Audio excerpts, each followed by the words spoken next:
Assalamualaikum warahmatullahi wabarakatuh. Alhamdulillah, nahmaduhu wa nasta'inuhu wa nastaghfiruh wa na'udzu billahi min shururi anfusina wa min sayyiati a'malina. Man yahdihillahu fala mudilla lahu wa man yudlil fala hadiya lahu. Asyhadu an la ilaha illallah wahdahu la syarika lahu wa asyhadu anna Muhammadan abduhu wa rasuluh, amma ba'd. Yang saya hormati Datuk Muhammad Ghazali bin Muhammad Yusuf, pengerusi Nusatek Sdn Berhad, yang juga merupakan pembiaya kepada kursi Hamka kita pada hari ini. Yang dikasihi Profesor Dadang Kahmat, Ketua Pimpinan Muhammadiyah Bidang Pustaka Informatika dan Digitalisasi, yang saya rasa mungkin baru sampai kah? Baru tiba daripada Jogja, Jakarta. Ahlan wa sahlan ke negeri Perlis.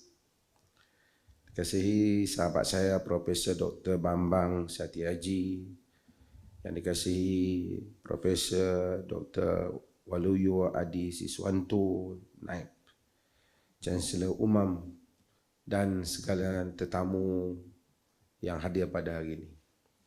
Sepatutnya, seyogianya ialah tajuk ini dibicarakan oleh wakil dari Indonesia sendiri, dan saya datang untuk mendengar. Cuma mungkin kerana meraihkan tuan rumah, saya diminta memberikan tugasan ini. Saya sehari dua ni begitu sibuk dan baru pulang dari Jakarta, dari Jogja, dan tak sempat untuk meneliti lebih detail tentang Profesor Hamka. Tetapi pagi ini saya sempat tengok sebahagian artikel saya yang saya berikan. Saya rasa ada lebih kurang 14 muka surat ni, untuk sama-sama kita bicarakan tentang perspektif yang saya lihat perlu untuk saya perkatakan di dalam konteks saya di dalam negeri Perlis ini, dan dalam konteks yang ada. Profesor Hamka itu begitu luas, penulisannya juga begitu prolific. Dia adalah satu orang yang menulis yang begitu banyak di dalam bidang yang berbagai-bagai. Mungkin tidak ada kesempatan yang secukupnya untuk kita memperkatakan tentang keseluruhannya. Tetapi saya ingin menyentuh beberapa sudut yang penting yang saya rasa untuk saya kongsi pada pagi ini. Yang pertama ialah untuk menjadi profesor ataupun doktor, mendapat PhD di sebuah institusi pengajian ataupun keilmuan, tidaklah begitu sukar, terutama pada zaman ini. Ramai saja orang yang bergelar doktor, profesor. Tapi belum tentu sumbangannya itu signifikan kepada masyarakat.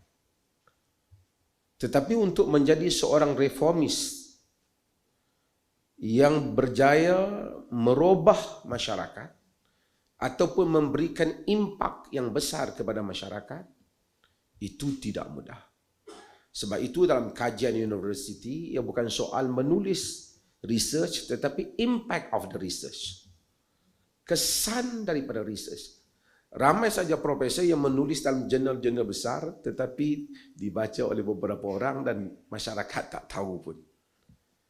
Tetapi penulisan, walaupun jika dikategorikan sebagai penulisan popular dalam dunia akademik, yang mana di segi rankingnya tidak begitu tinggi, tetapi sebahagiannya telah memberikan impak yang lebih besar kepada masyarakat. This is very important untuk kita melihat bagaimana sebuah sistem masyarakat berjalan. Saya ingin meletakkan landasan ini terlebih dahulu, landasan memahami apa yang dikatakan reform ataupun tajdid di kalangan manusia dan kemudian di dalam agama. Di dalam kehidupan manusia ini adalah makhluk yang we evolve. Kita sentiasa berubah. Kalau kita tak berubah, kita mungkin tidak ada dalam majlis ini. Maksudnya perubahan, tajdid, reform adalah sesuatu yang di dalam bahasa Indonesia, sesuatu perkara yang dibutuhkan oleh manusia. Sesuatu yang perkara yang diperlukan oleh manusia. Tetapi bagaimana kadang-kala kita tidak boleh nafikan dogma yang ada dalam kehidupan manusia. Manusia kadang-kala enggan perubahan itu berlaku. Di atas beberapa sebab, dan saya akan sebut. Untuk berubah fashion taklah begitu susah. Sekarang sudah berubah. Mungkin teman-teman kita daripada Indonesia dengan fashion batik Indonesia, lama-lama kalau berada di Malaysia, nanti batiknya pun Malaysia. Jadi isu batik sudah tak timbul. Tetapi untuk berlaku perubahan cara ataupun menu makan, itu tidak begitu sukar. Dua bidang yang paling sukar untuk kita ubah. Dan manusia, you have to pay, kita kena membayar kos yang tinggi. Apa dia? Yang pertama ialah agama, yang kedua ialah politik. Dua hal ini jika sesiapa cuba mengubahnya, dia akan menghadapi risiko yang tidak sedikit. Kerana di dalam bidang agama dan bidang politik, kelompok-kelompok stakeholder atau pemegang taruh yang ada ini, mereka semua mempunyai kepentingan. Kepentingan kuasa, kepentingan pengaruh. Secara umumnya asasnya ialah kepentingan pengaruh. Bila orang itu jadi tokoh agama, dia ada pengaruhnya. Dengan pengaruhnya dia bergerak. Dia mempunyai kedudukan. Jika reform berlaku yang mengubah cara yang dia pegang, itu bererti macam mengubah kedudukannya. Demikian juga politicians in politics. They have the same issue. Soal pengaruh. Maka tokoh-tokoh yang muncul untuk mengubah di dalam agama akan menghadapi tomahan yang hebat. Seperti mana tokoh-tokoh yang muncul untuk mengubah dalam politik. Kerana you akan mengubah, you bukan mengubah idea dalam politik, you mengubah kursi sebenarnya. Kerana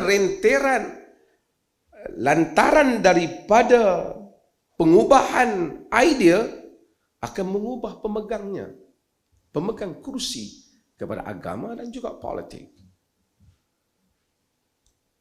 Maka dengan itu kita lihat di Nusantara ini, mereka tokoh-tokoh yang cuba mengubah menghadapi berbagai rintangan dan tuduhan. Saya kira Muhammadiyah, walaupun sudah 100 tahun lebih,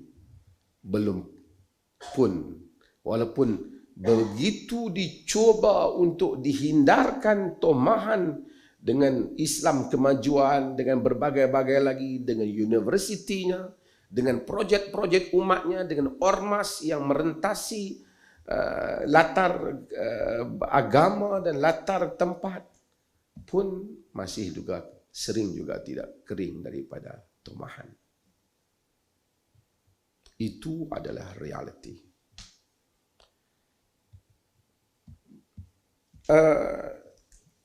Ini adalah mukaddimah yang saya akan sebut.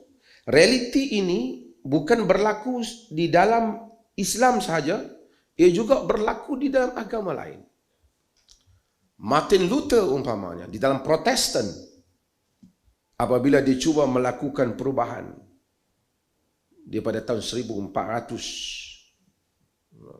mati dia 1546, di Jerman, siapa yang melihat filem Luther umpamanya, melihat bagaimana hatta membawa kepada peperangan saudara di Europe.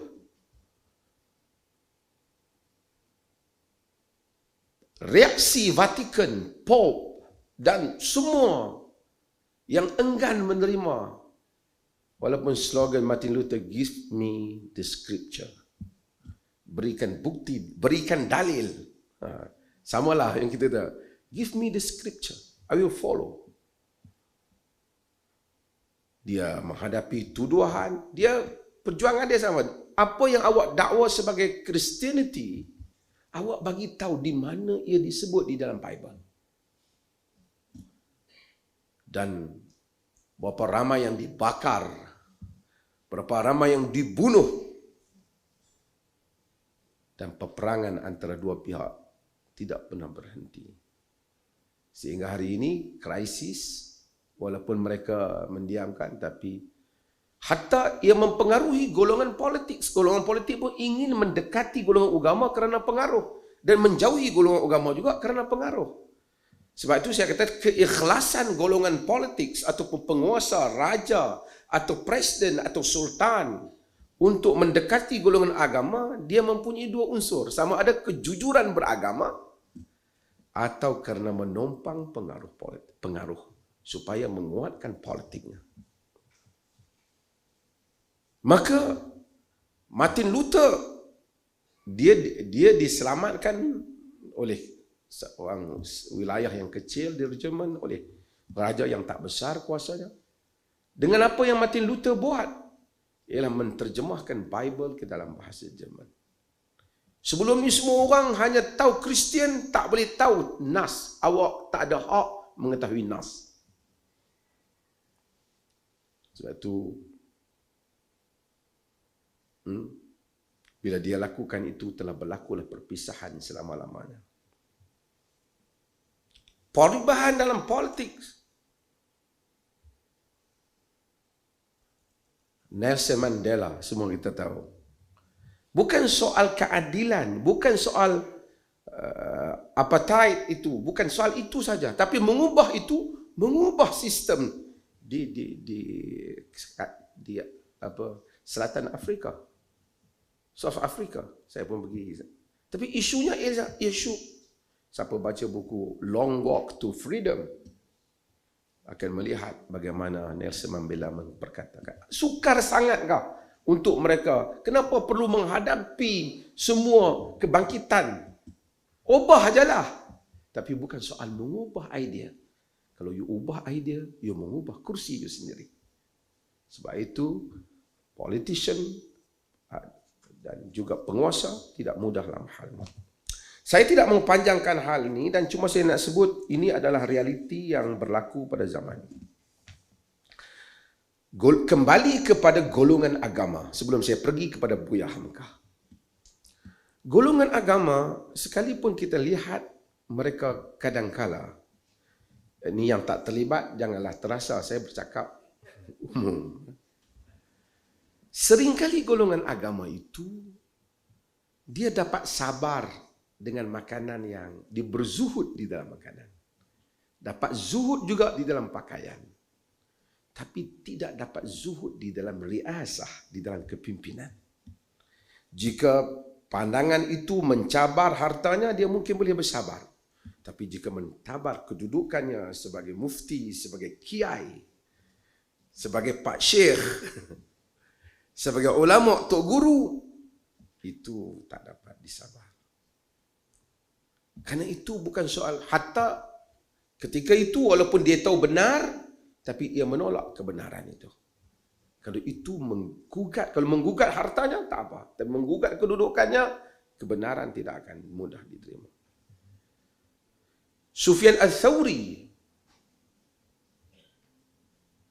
tabi'i besar, menyebut hal ini. Kata dia, ma ra'aitu zuhda fi syai'in aqalla minhu fir riasah. Aku tidak pernah melihat kezuhudan yang lebih kurang, paling kurang wujudnya di dalam riasah, di dalam kepimpinan. Tara rajula yazhadu fil mat'am wal mashrab wal mal wal libas wal thiyab fa in nuzi'a ar-riasata hama 'alayha wa 'ada. Kamu melihat satu orang yang zuhud pada makanan, pada minumannya, pada harta, pada bajunya, tapi kalau dibentangkan kekuasaan, dia akan bertarung kerananya. Di dalam konteks masing-masing, orang politik dengan kursi politiknya, kiai dengan kursi kekiaiannya, tuan guru dengan kursi tuan gurunya. Sebab itu kita menguruskan negeri, kita tahu susah. Imam masjid kadang-kadang sudah berusia 70 tahun, sudah tak boleh baca dengan baik. Masih belum mau berhenti dia sebagai imam. Bukan kerana dia minat menjadi imam, tapi kerana dia tahu jika dia berhenti menjadi imam, semua yang ada di kelilingnya ini juga makin berkurangan. Atba', followers, people who listen to you, pengikut, orang yang mendengar apa yang kita kata. Ini adalah satu ujian yang besar. Saya kembali kepada Profesor Hamka dengan kursi ini. Saya tak tahu hari ini saya ada berapa minit nanti. Supaya saya... Mana kursi? Berapa minit saya ada? Oh, ada. Saya nanti 2 jam.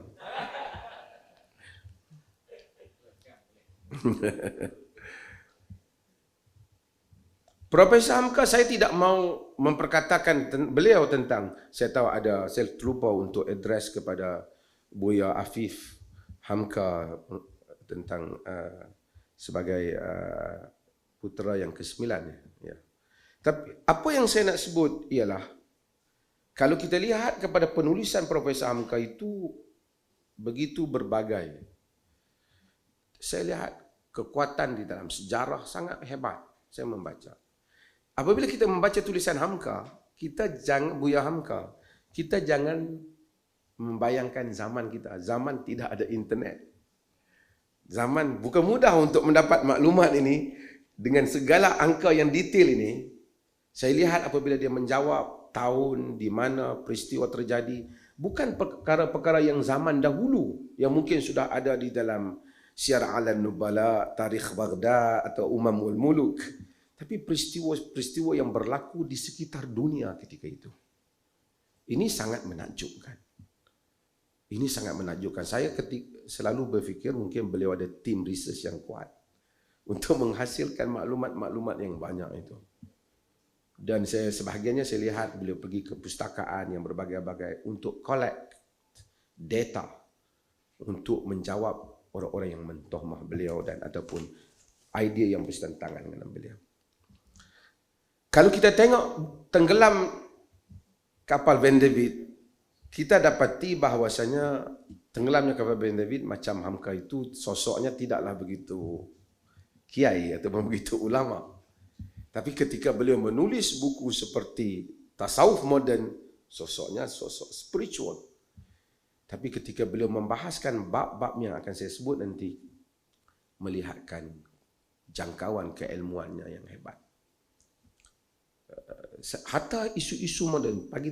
Semalam tadi saya baca Kenang-kenangan di Malaya, tulisan Profesor Hamka, yang saya rasa sangat menarik ketika mengulas isu raja-raja Melayu. Ni yang mendengar ni dia pergi baca, nanti dia kata lain pula. Di sini di Malaysia sensitif. Tapi beliau Hamka mengulasnya dalam kerangka apa yang terjadi di Indonesia dan apa yang menyebabkan kejatuhan raja-raja Melayu sebagai satu iktibar untuk difikirkan. Sangat bagus untuk dibaca tajuk itu. Kata Hamka, saya quote dalam tulisan Hamka dalam Kenang-kenangan Hidup, ini dalam bukunya Kenang-kenangan Hidup. Saya mulanya tidak tahu apakah saya ini sudah dilahirkan untuk menjadi pengarang. Kalau dikatakan bahawa saya dilahirkan untuk menjadi ulama, itu lebih tepat. Di kiri kanan saya, dalam lingkungan saya, kitab-kitab ayah saya yang tersusun dalam almari, yang berderet-deret di dinding, perdebatan yang hampir setiap hari terjadi di rumah atau di surau beliau tentang perkara-perkara hukum agama, semestinya membentuk saya menjadi ulama saja. Bukan ulama yang disertai menjadi pengarang. Kalau saya mengarang juga, tentulah urusan keagamaan semata-mata yang akan saya karang. Tetapi meskipun yang menggelorakan karangan, keluar itulah jiwa keislaman. Tetapi meskipun yang menggelorakan karangan keluar itulah jiwa keislaman. sampai batas umur saya 45, orang lebih suka menamai saya seorang pengarang dan seorang ulama juga. Dan saya sendiri pun lebih suka dikatakan pengarang daripada dikatakan ulama. Tetapi setelah 45 tahun, tambah ke atas umur saya, bertambah condonglah harapan orang agar saya menjadi ulama. Dan karangan saya keluar selepas 45 tahun. Yang keluar sampai 45 tahun dengan saya sedari atau tidak lebih cenderung kepada soal-soal agama Islam dengan falsafahnya. Ini menggambarkan penulisan beliau. Beliau lahir pada tahun 1908, kita kena tahu pada zaman itu. Dan ada tokoh-tokoh reform. Nanti saya akan sebut di Perlis ni ada seorang tokoh, Abu Bakar Syari, yang disebut oleh Hamka. Buya Hamka lahir pada tahun 1904. Jadi, dan beliau kembali ke rahmatullah pada 24 Julai 1981. Saya sebenarnya berhasrat supaya Muhammadiyah ini menjemput imam-imam, mungkin pada sisi yang lain saya ingat, lebih ramai untuk memperkenalkan Muhammadiyah dan juga memperkenalkan tentang apa yang berlaku di Indonesia yang mana merupakan rakan Perlis sekarang ini, supaya kita memahami jalur dan latar sejarah perjuangan. Hamka, saya ambil beberapa poin penting untuk saya kongsi di sini. Nama beliau mungkin bagi orang Malaysia, anak-anak muda saya sebut, yang Indonesia sudah tahu, iaitu Haji Abdul Malik bin Abdul Karim Amrullah, lahir di Sumatera Barat. Dan ramai ada orang Malaysia berubah nama anaknya Hamka. Dia ingat Hamka tu nama. Hamka itu singkatan. Dia tak tahu bahawa Hamka tu bukan nama Arab. Hamka tu Hamka.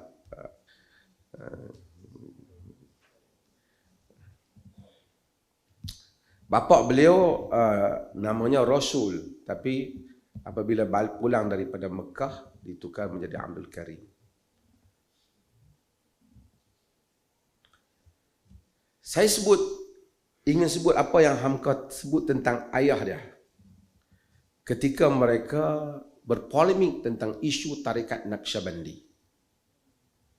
Lihat pada muka surat 6, Hamka sebut dalam bukunya tentang ayahku.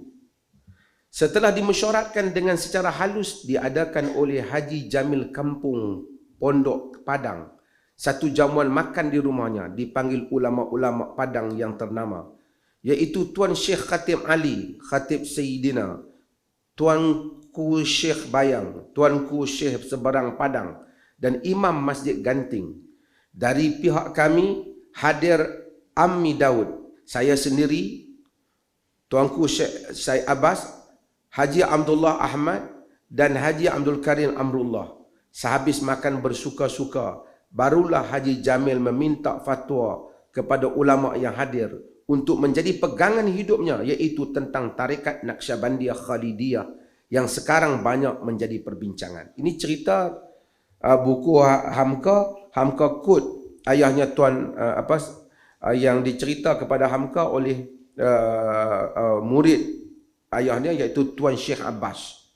Tuan Syekh Abbas ni cerita kepada Hamka. Semua ulama yang hadir saling memandang hendak menjawab. Kami golongan yang telah berpegang dengan pendirian Syekh Ahmad Khatib berdebar-debar menanti pendirian Tuan Rasul, yakni ayah Hamka. Akhirnya kerana masih berdolak dalik menjawab, beliau pun tidak sabar lagi. Beliaulah yang terlebih dahulu menyatakan pendirian bahawasanya merabitahkan guru dalam melakukan suluk itu tidak ada asal pada syariat. Kafiat-kafiat yang dibuat penganut-penganut tarikat itu tidak ada yang berasal dari Nabi Muhammad SAW. Suaranya lantang dan tegas. Bukan main gembira kami mendengar keterangannya. Haji Jamil selalu pula mengemukakan bantahan seakan-akan mempertahankan tarikat. Tetapi setiap bantahan yang didatangkan itu ditolak dengan hujah yang tegas. Akhirnya ulama-ulama tua tadi tidak dapat menahan hati lalu tampil mempertahankan tarikat. Satu demi satu mereka ditentang oleh Tuan Rasul, yakni ayah Hamka, dengan hujahnya yang kuat dan suaranya yang lantang. Apatah lagi kalau beliau tersinggung, beliau lekas marah. Tetapi marahnya itu bukanlah menghilangkan akal, melainkan menambahkan kuat hujahnya dan hebat tangkisannya apabila diserang.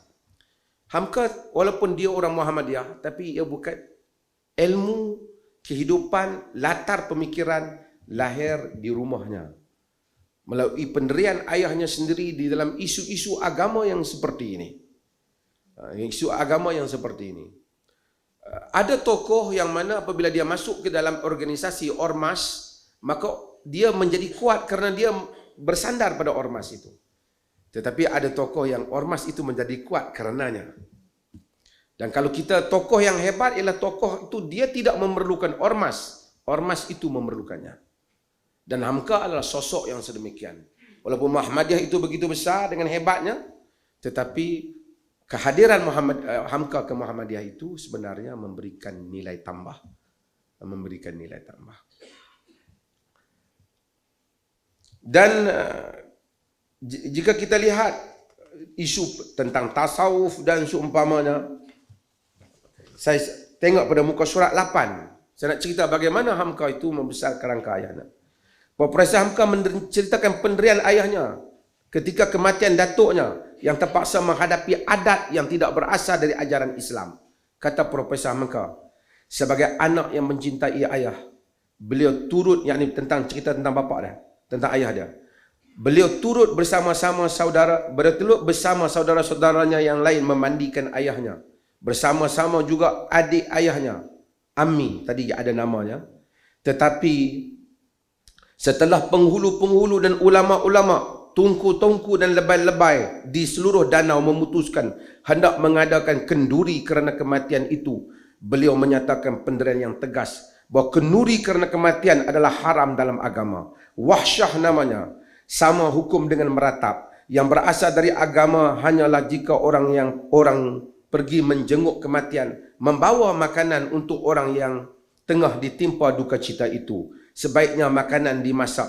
Fatwa ini dilancarkan di suraunya di Muara Pauh. Ini menceritakan tentang kehidupan ayahnya. Maksudnya sesi reform itu bukan saja ada pada diri Hamka, tapi ada pada diri ayahnya. Diri ayahnya. Dan ini memberikan pengaruh yang besar kepada beliau. Cuba lihat pada cerita Hamka datang ke Tanah Melayu.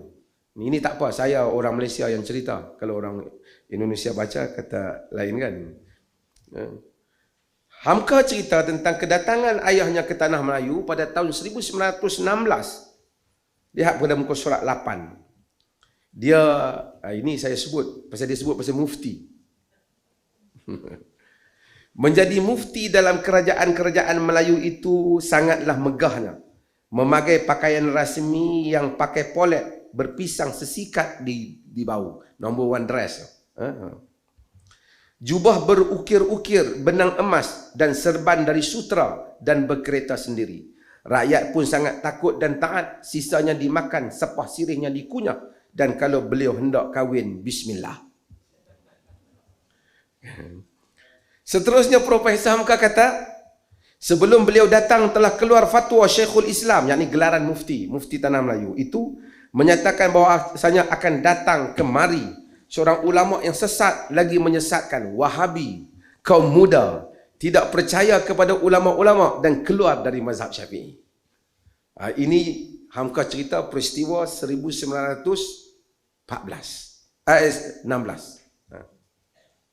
Kemudian kata Hamka lagi, bahkan ketika terjadi pertemuan ulama Sumatera Malaya yang diadakan Jepun pada tahun 1943 di Singapura, sengaja beberapa orang ulama Singapura menemui kami sebelum perjumpaan dimulai. Menyatakan bahawa sekali-kali jangan dibawa kemari fahaman-fahaman yang keluar dari ahli sunnah wal jamaah.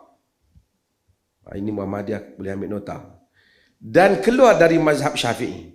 Ketika ada kawan-kawan yang nakal memberitahu bahawa saya anak Haji Rasul, yang Hamka, mata ulama itu melotot seperti biji rambutan melihat saya, dan saya pun nekat pula bagaimana nekatnya ayah saya.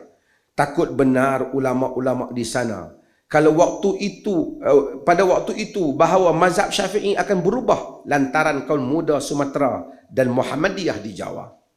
Alangkah sempitnya Perkara pakaian pun mereka kaitkan dengan mempertahankan berfikir dalam satu mazhab. Tiada heran sebab feidulisme raja-raja di sana sebagai raja Islam bersandarkan kepada ulama kolot yang mengutamakan taklid kepada ulama supaya rakyat taat kepada ulama, ertinya kepada raja, ertinya kepada Inggeris. Ni siapa yang dengar ni cerita sebelum merdeka. Sebelum merdeka. Tapi ini adalah realiti. Keengganan untuk berubah. Yang mana telah Hamka bangkitkan di dalam penulisannya. Ramai orang Malaysia berminat dengan Hamka, tapi ia tidak tahu akar kepada pemikiran Hamka. Kalau dia tahu tu dia susah hati sikit. Tapi Perlis okey, kita meraihkan pada hari pertama lagi. Ini imam-imam di belakang ada kertas kerja saya?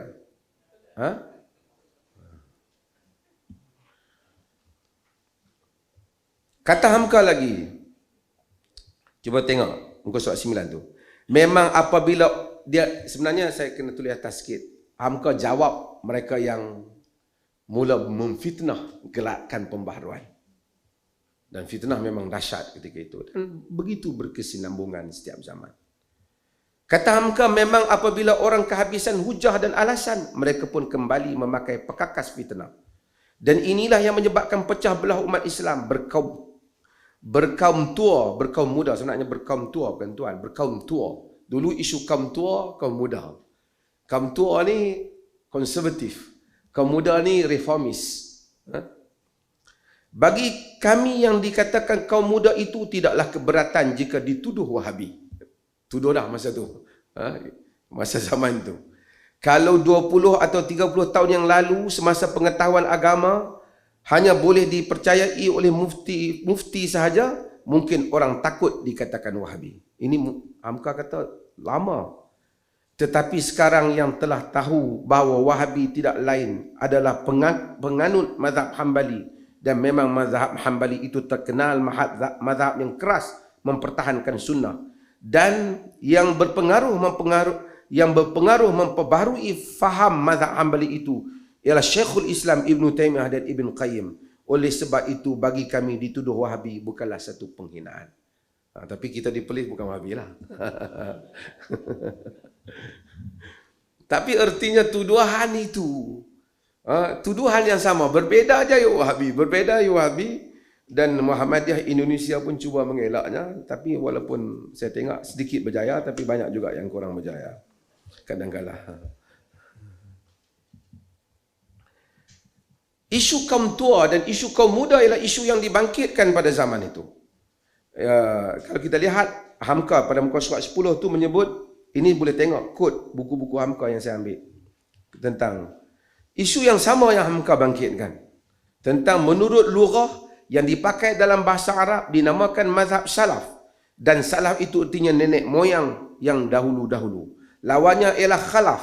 Di Mesir golongan Muhammad Abduh dinamai mazhab salaf.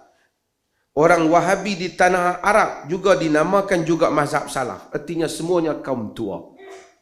Inilah suatu pengertian yang salah yang berlaku di negeri kita selama 50 tahun. Maka tukang-tukang bid'ah, tukang khurafat, tukang menambah-nambah tiang agama atas tiangnya yang asli, sepatutnya digelar kaum muda, dan yang hendak langsung berpegang dengan yang asal dan hulu agama sepatutnya digelar kaum tua. Dan kaum tua dan muda di Indonesia dan Melaya dan Siam sudah taklid sahaja erti yang salah 50 tahun lamanya. Maksudnya Hamka kata patutnya yang dinamakan kaum tua itu ialah pembaharuan, kerana mereka balik kepada mazhab salaf. Dan kalau kita tengok idea Hamka sama juga dengan idea pembaharuan di sini, mereka lebih pada Muhammad Abduh, Rashid Ridha, dan juga sama dengan Kiai Ahmad Dahlan, Rashid Ridha. Bukan idea Muhammad bin Abdul Wahab yang kemudiannya, saya bukan pro atau kon, tapi ramai orang ingat asalnya daripada Muhammad Abdul Wahab, tapi tidak. Pembaharuan di sekitar Asia Tenggara banyak pada hari-hari awalnya terpengaruh dengan gerakan Muhammad Abduh dan Rashid Ridha. Jamaluddin Al-Afghani juga termasuk dalam rangkaian itu, guru mereka. Walaupun Jamaluddin Al-Afghani itu kadang-kadang ada sikit diskusi mengenainya. Okey. Kemudian ini yang hamka timbul, maksudnya isu kaum tua, kaum muda dan isu dituduh dengan tuduhan-tuduhan yang bukan-bukan. Sehingga tengok muka 11, hamka menyebut kaum muda dan kaum tua pun tidak dapat diukur pada umur. Ada orang tua yang umurnya 90 tahun dan wafat dalam usia lebih 90 tahun. Di dalam usia setua itu dia masih mengeluarkan risalah penebas ke atas bid'ah di Kepala Batas. Kepala Batas ni. Kepala Batas Malaysia. Di Indonesia ada Kepala Batas? Tak ada. Ini yang dibuat oleh Syekh Jalaluddin Penang. Kepala Batas di Pulau Pinang. Yang isinya menegakkan sunnah Rasulullah. Dialah Syekh Tahir Jalaluddin. Syekh Tahir Jalaluddin ni adalah merupakan guru kepada orang Perlis, Syekh Abu Bakar Syari. Yang membuat reform, cuba buat reform di Perlis. Sebelum Abu Bakar Syari pun dah ada orang lain. Tapi Menteri Besar Syekh Ahmad Perlis membawa Abu Bakar Syari daripada Penang. Daripada Penang dia dipanggil ke Al-Ustaz, daripada Al-Ustaz dia kerja sana, bawa dia duduk di Perlis. Dia antara pengikut kepada ini. Ada pula seorang pemuda bawah umur 20 tahun, padahal dia tidak mahu berpegang dengan sunnah Rasulullah. Dia hanya berkeras mempertahankan apa yang diterima daripada nenek moyang. Tak mahu berganjak. Maksud dia kata, kaum muda dan tua bukan ukur kepada umur. Ukur kepada sikap terhadap pembaharuan. Sikap pada pembaharuan. So saya sebut hal ni dan saya nak sebut pasal masa tak banyak. Saya nak sebut tentang satu buku yang penting yang menyentuh Malaysia. Pasal saya mufti yang selalu saya angkat, iaitu buku Teguran Suci dan Jujur terhadap Mufti Johor yang merupakan karya Hamka. Pasal dalam karya ini kadang-kadang kita akan dapati, saya selalu sebut apa yang disebut oleh Winston Churchill.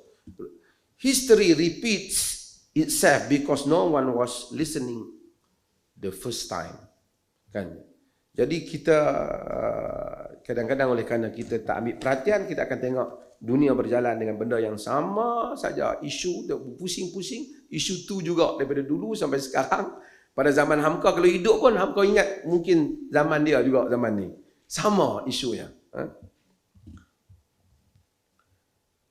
Dalam tulisan ini, konflik ini, pada tahun 1414 telah Akbar pada 14 Julai 1958 telah mengeluarkan kenyataan Mufti Johor yang telah mengulas dan menyatakan sesatnya kaum pembaharuan, kaum muda ni, yang cuba membuat pembaharuan yang membuka mazhab lebih besar, membuka fiqh lebih besar, dianggap sebagai sesat. Jadi Hamka yang berada di Indonesia telah menjawab Mufti Johor. Sebab tu Hamka tak boleh masuk ke Johor. Dan Umam juga tak boleh buat di Johor.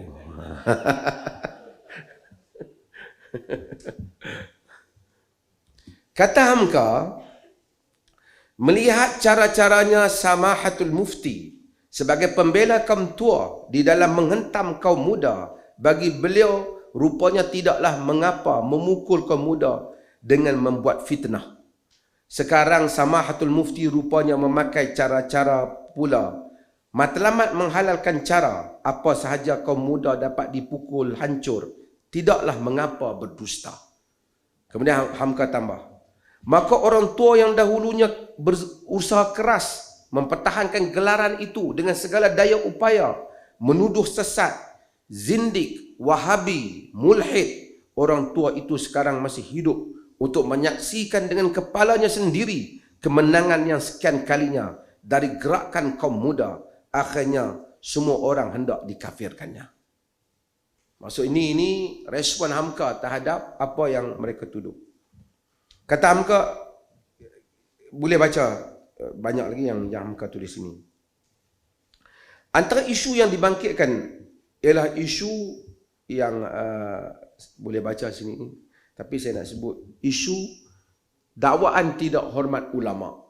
Ni saya sebut ni sebab ramai anak-anak muda Malaysia ni, mereka ni tak hormat ulama.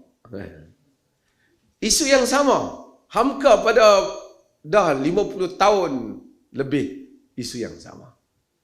Hamka jawab, tengok muka surat 12 tu saya quote, kadangkala dikatakan kaum muda tidak hormat ulama, tidak hormat kepada ulama, padahal yang mereka katakan ulama itu bukanlah Imam Malik atau Imam Syafi'i, tetapi beberapa pegawai kerajaan yang memakai serban dan jubah. Dan beliau pun merasakan dirinya ulama kerana pada tangannya sudah ada surat tauliah. Okey, ini Hamka sebut, kritikan. Tengok apa jawapan Hamka tentang isu mazhab yang kata tak hormat ulama. Orang boleh baca ni, tengok isu yang lama. Kedua, cuba tengok pada muka surat 13. Kata orang, kami tidak menghormati ulama sebab mereka pun telah memasukkan pula sebuah lagi tiang baru di dalam Islam, iaitu wajib menghormati ulama. Hamka kata tu tiang baru dalam Islam. Wajib taklid kepada ulama, wajib taat kepada guru. Hal ini saya huraikan dengan saksama. Kaum muda amat hormat kepada ulama. Kaum muda insaf bahawa pengetahuan yang kita dapat sekarang manalah sampainya ke tangan kita kalau bukan lantaran ulama. Kami sangat patuh kepada ulama ikutan kita keempat-empatnya. Imam Malik, Imam Syafi'i, Imam Abu Hanifah, Imam Ahmad bin Hanbal. Demikian cinta hormatnya kami kepada beliau-beliau, sehingga kalau ada ulama yang menjadi pengawal di luar yang cuba-cuba menghalangi kami buat bertemu dengan pendapat beliau-beliau, kami siru', yakni memalukan. Ada ulama lain itu, apa yang ulama lain itu, yakni yang cuba halang itu. Dan kami berkata, ke pinggir engkau. Kami hendak bertemu dengan beliau keempat-empatnya, yakni keempat-empat imam mazhab. Menyuruh kami meneruskan perjalanan ke atas, ke hulu agama, kepada Alkitab dan Sunnah, dan keterangan-keterangan yang diberikan oleh orang yang terdekat dengannya, iaitu sahabat-sahabat Rasulullah. Padahal tak kala kami masih di muara-muara, banyak benar yang menghalangi.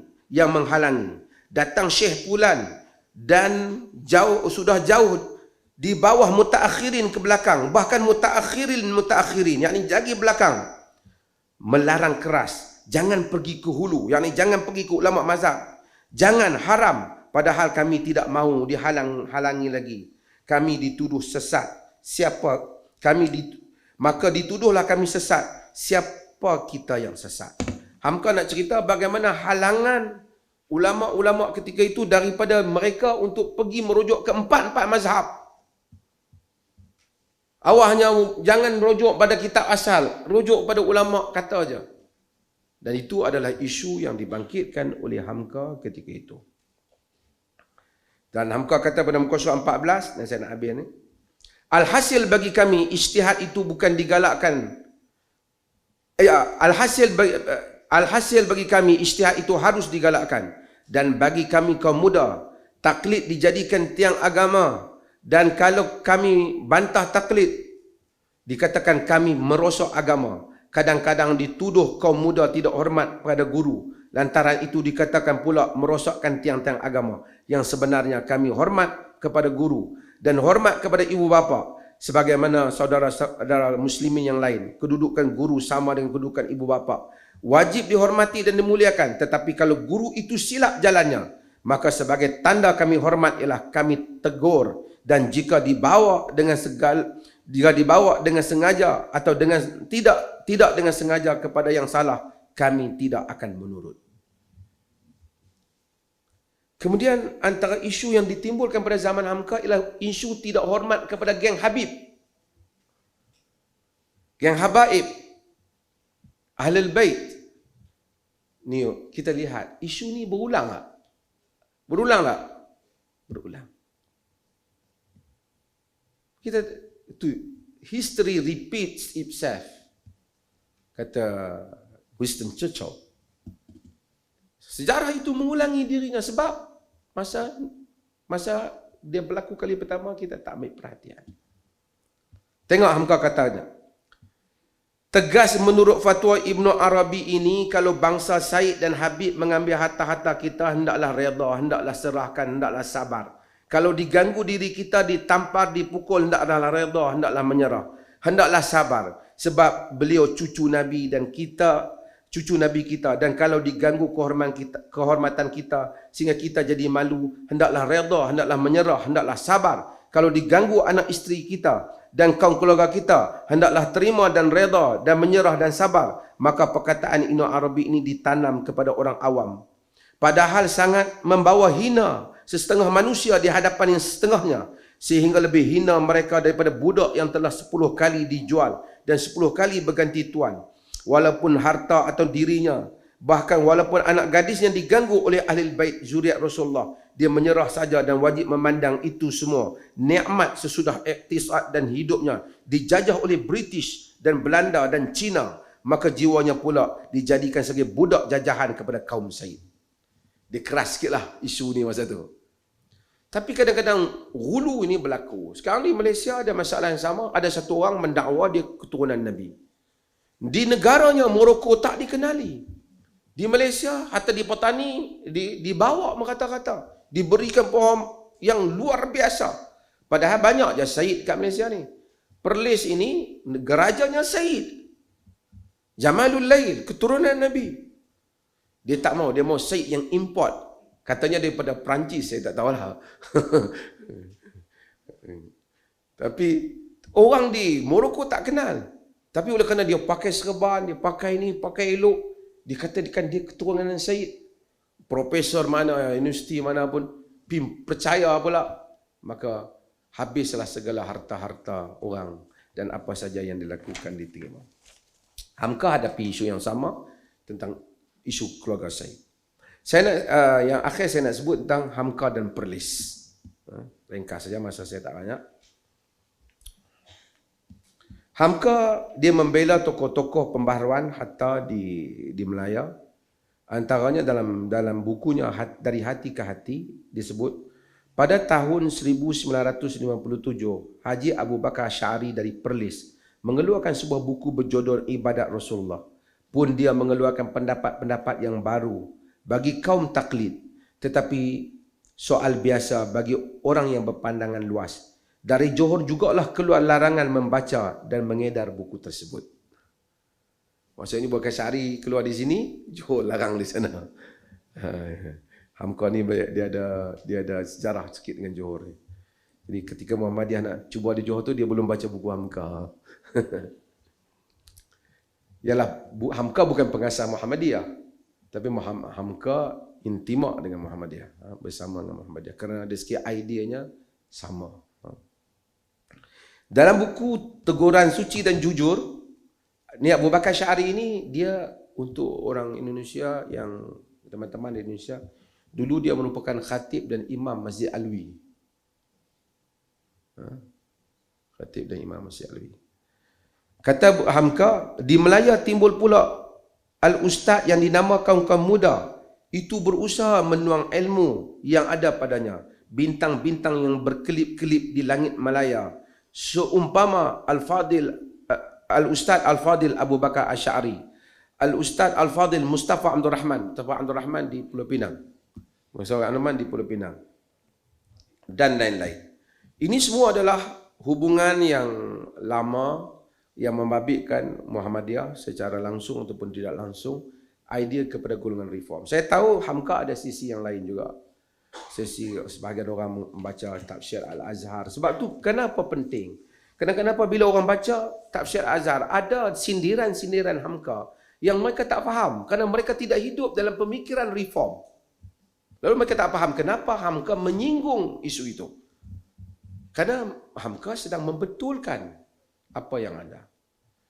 Cuma akhir sebelum saya diberi tugasan untuk melancarkan ini, saya nak sebut sedikit pada teman-teman Muhammadiyah. Saya harap tidak terasa hati, tapi saya ingin menyebut Muhammadiyah satu organisasi yang besar dan sangat berpengaruh dan sukar untuk dicari organisasi sepertinya di dalam sejarah umat di sudut keupayaan ekonomi, keupayaan pendidikan yang telah dicapai sehingga hari ini.